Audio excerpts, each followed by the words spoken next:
premiers vanniers sont arrivés ici aux alentours du XIVe siècle.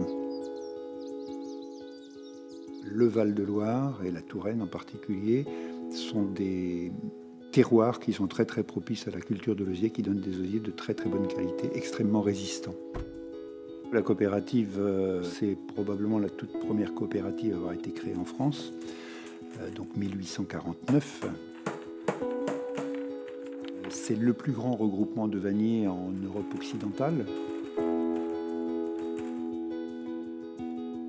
Le fait qu'on soit assez nombreux pour pouvoir répondre à des commandes relativement importantes fait que ça nous amène quelquefois des demandes un peu particulières, un peu spécifiques, telles que ce tressage de cordes pour Sesson.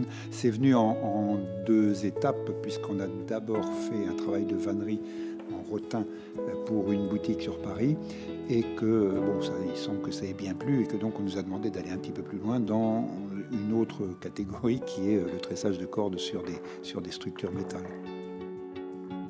Il est certain que quand on parle de vannerie, bien souvent les gens pensent panier à provision, on n'imagine pas obligatoirement tout ce qu'il peut y avoir derrière, l'incroyable étendue que peut recouvrir le métier.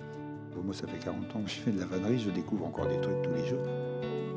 On n'est jamais complètement au bout des possibilités offertes par le métier, quoi. Ça, c'est assez génial, quoi.